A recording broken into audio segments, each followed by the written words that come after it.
Kamu dengar belum soal pasien yang masuk semalam? Yang dari IGD itu? Belum. Kenapa? Dia ODHA Ren. Dan kondisinya sudah stadium akhir. Serius? Iya, masuk sekitar jam 2 pagi. Badannya tinggal tulang. Napasnya berat. Saturasinya sempat turun drastis. Astaga, keluarganya ada? Gak ada satupun. Dia datang sendiri. Diantar satpam stadion. Katanya pingsan di tribun. Stadion?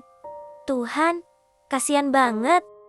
Dokter bilang infeksinya sudah kemana-mana. TB, jamur paru, dan anemia berat. Berarti waktunya mungkin gak lama ya? Iya Ren, kita cuma bisa bikin dia senyaman mungkin sekarang. Dia tahu kondisinya?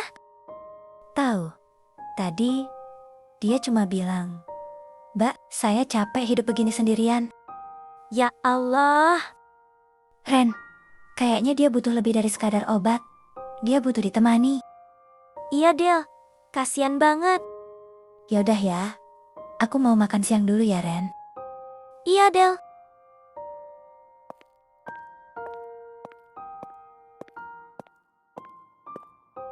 Oh, ada Mas Adit. Ayo sayang, kita makan. Aku udah lapar banget nih. Ada pasien baru ya? Iya sayang, nanti aku ceritain ya. Di episode sebelumnya, kita mengenal Adit, seorang petugas mekar yang memilih mengorbankan satu hari kerjanya demi menolong seorang lansia yang meminjam uang karena benar-benar terdesak. Rasa iba itu mengubah hidup Adit. Ia akhirnya memutuskan berhenti dari pekerjaannya dan memilih jalan yang lebih sunyi, tapi lebih bermakna. Kini Adit bekerja sebagai caregiver, seorang pendamping yang merawat dan membantu lansia atau orang sakit dalam aktivitas sehari-hari, mulai dari makan, mandi, minum obat, hingga menemani agar tidak merasa sendirian. Adit tidak mematok bayaran. Ia dibayar seikhlasnya, karena baginya tenaga dan waktunya lebih berarti jika bisa membuat orang lain bertahan satu hari lebih lama dengan senyum. Namun, niat baik tak selalu dibalas dengan kehidupan yang mudah. Dan di episode ini, takdir kembali menguji seberapa kuat hati Adit sebenarnya. Selama setahun menjadi caregiver, baru kali ini pasien Adit, Bu Poppy, meninggal dunia. Yang membuat hati Adit hancur, sedih, tapi semua adalah kehendak yang maha kuasa. Al-Fatihah buat Bu Poppy. Dia masih muda, Beb. Tapi kondisinya sudah stadium akhir. Tapi keluarganya nggak tahu di mana. Dia sendirian ya? Di saat-saat terakhir hidupnya? Iya, semalam dia cuma minta ditemani duduk, nggak ngomong apa-apa. Cuma nggak mau sendirian. Beb, aku mau jadi caregiver buat Nita. Hah? Kamu serius, Beb? Serius, aku nggak usah dibayar. Beneran, aku nggak tega kalau dia harus menghadapi akhir hidupnya sendirian. Tapi Beb, ini berat. Secara mental dan emosional loh. Kamu kan belum pernah nanganin pasien ODHA kan? Aku tahu, tapi aku juga tahu Nita pasti butuh teman. Teman buat dengerin ceritanya. Teman buat bilang kalau hidupnya tetap berarti. Kamu mau ngelakuin ini cuma karena kasihan? Bukan cuman kasihan, Beb. Aku cuman gak mau ada orang yang mati dalam kesepian. Merasa dibuang dunia. Beb, kamu tuh terlalu baik buat dunia yang kejam kayak gini. Justru karena dunia kejam, Beb, harus ada satu orang yang tetap memilih baik. Kalau Nita nanti nanya, kenapa kamu mau nemenin dia tanpa dibayar? Aku bakal bilang, karena kamu manusia. Dan manusia nggak pantas sendirian di akhir hidupnya. Kamu udah yakin, Beb? Insya Allah, aku yakin, Beb. Lebih yakin dari apapun yang pernah aku putuskan. Dia ODHA, stadium akhir, Beb. Bau obat, infus, dan luka. Apa kamu kuat? Bismillah ya, sayang. Ya udah, aku temenin kamu masuk ya. Insya Allah, dimudahkan kerjaanmu ya, Beb.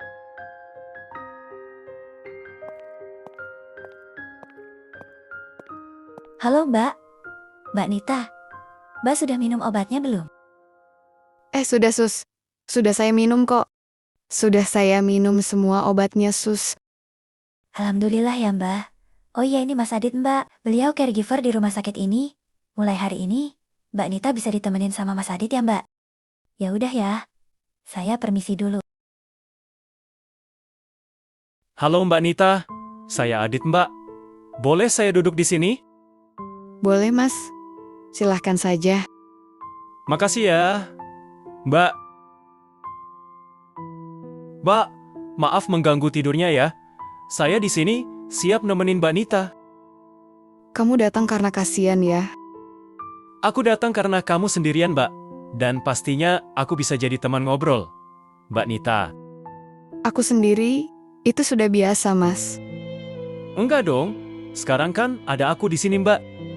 Keluarga aku nggak ada, Mas. Aku punya ayah, tapi sudah lama aku nggak pulang. Dan teman-temanku juga hilang satu persatu karena aku sudah sangat menjijikan dan mereka takut ketularan. Kamu nggak menjijikan, Mbak. Kamu tuh cuman sakit. Aku cuma pingin ada orang yang dengar ceritaku sebelum aku pergi. Ada aku di sini kok, Mbak. Cerita aja. Aku dengerin kok. Tubuhnya rapuh. Suaranya nyaris tak terdengar. Tapi kesepiannya berteriak lebih keras dari apapun. Di hadapanku, bukan pasien ODHA. Di hadapanku adalah manusia yang hanya ingin diakui keberadaannya.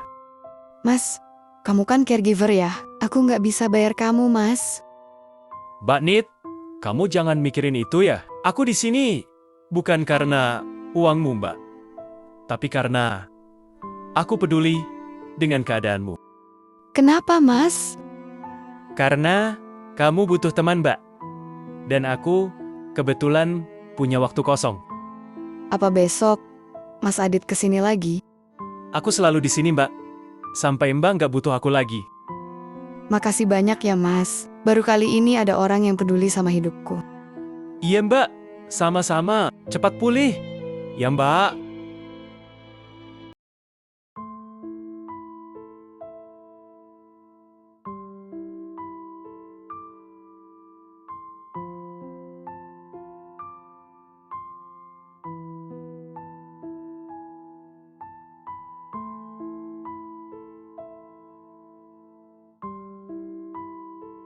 Ya Allah, semoga dengan keberadaanku di sini bisa menjadi kebahagiaan kecil untuk Mbak Nita.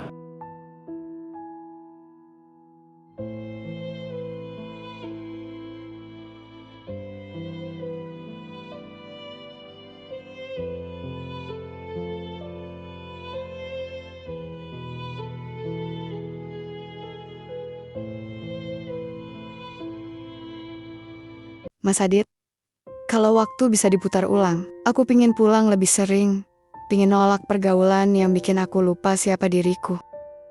Sekarang, aku cuma bisa jujur sama diri sendiri. Aku salah. Aku lengah. Aku terlalu percaya. Itu bukan akhir hidupmu, Mbak Nit. Itu pelajaran hidupmu. Aku sadar satu hal, Mas. Orang tua itu bukan tempat kita pulang saat hidup kita rapi, tapi saat hidup kita hancur. Karena ternyata orang yang paling tulus sama aku bukan orang yang aku kejar mati-matian, tapi ayahku yang selalu nunggu aku pulang. Kadang kita memang sibuk cari cinta di luar, sampai lupa cinta yang paling setia ada di rumah. Aku salah pilih pergaulan, Mas. Aku pikir bebas itu bahagia. Ternyata bebas tanpa arah cuma bikin kita hilang. Kamu sudah berubah, Mbak. Dan perubahan itu masih berarti kok. Tapi telat, makanya kalau ada yang dengar ceritaku, tolong bilang ke mereka. Iya, kalau ada yang nonton cerita hidupku, aku pengen mereka tahu. Jangan tukar keluarga dengan pergaulan. Jangan tukar masa depan dengan cinta yang buta. Jangan remehkan nasihat orang tua. Jangan gampang percaya sama orang yang baru datang. Dan jangan tukar masa depanmu demi cinta sesaat. Kalau hidupku memang harus berhenti di sini, aku mau setidaknya hidupku ada artinya. Dan jangan malu pulang, meski kita pulang membawa luka. Karena luka masih bisa diobati, tapi waktu yang hilang sama orang tua gak akan pernah bisa dibeli lagi. Kamu mungkin gak bisa mengubah masa lalumu, Mbak. Tapi sekarang, kamu sedang menyelamatkan masa depan orang lain lewat ceritamu. Itu pelajaran yang mahal, Mbak. Kamu bukan akhir yang sia-sia, Mbak. Kamu itu adalah peringatan yang penuh cinta. Dan keberanianmu bisa jujur hari ini, Mbak, sudah menyelamatkan lebih banyak orang daripada yang kamu kira.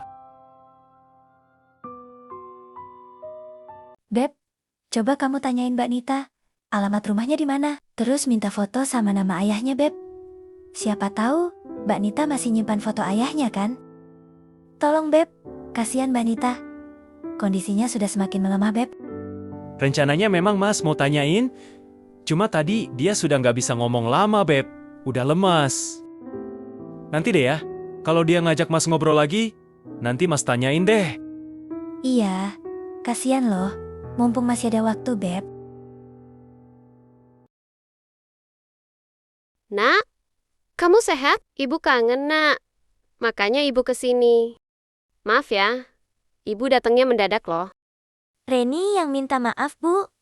Reni belum bisa pulang. Maaf ya, Bu. Gak apa-apa, Nak. Yang penting kamu sehat. Ibu nggak usah pulang dulu ya. Tidur di kosan Reni aja dulu ya, Bu. Reni masih kangen sama Ibu. Iya, Nak. Rencananya Ibu memang masih mau di sini kok. Aku kok kayak nggak asing ya sama ibu itu. Tapi siapa ya? Kayak pernah lihat, tapi di mana? Kapan ya? Mas Adit, aku boleh minta tolong gak, Mas? Aku punya foto bapakku dan alamat bapakku di kampung, Mas. Kalau Mas Adit gak keberatan, aku minta tolong kasih tahu bapakku, Mas. Aku kangen banget sama beliau, Mas.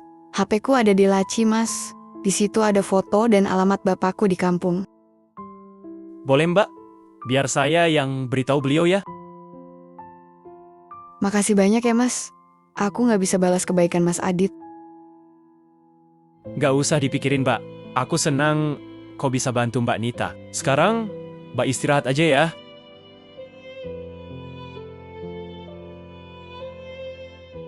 Loh, ini kan bapak tua itu. Ya Allah, ternyata Mbak Nita, anak yang selama ini Pak Amin tunggu kepulangannya. Ya Allah, ya Rob, aku nggak nyangka bisa ketemu anak Pak Amin di sini dan dalam kondisi seperti ini. Ya Allah, Pak, ini anak Bapak yang selama ini Bapak cari, Pak. Aduh, gimana aku ngasih taunya ya? Pasti nanti Mbak Nita tambah drop. Oh iya ya, aku baru ingat sekarang. Ibu yang tadi itu kan ibu warung yang waktu itu ya? Kayaknya jalan satu-satunya aku harus ngomong sama ibu warung itu deh. Siapa tahu beliau bisa langsung sampaikan sama Mbak Nita kan? Kalau aku yang ngomong, rasanya aku nggak tega banget. Tapi kalau bu warung yang ngomong kan, pasti Mbak Nita kenal sama ibu warung itu. Besok deh, aku coba ngomong sama Reni. Takdir sering mempertemukan orang-orang dalam cara yang paling sunyi dan paling menyakitkan.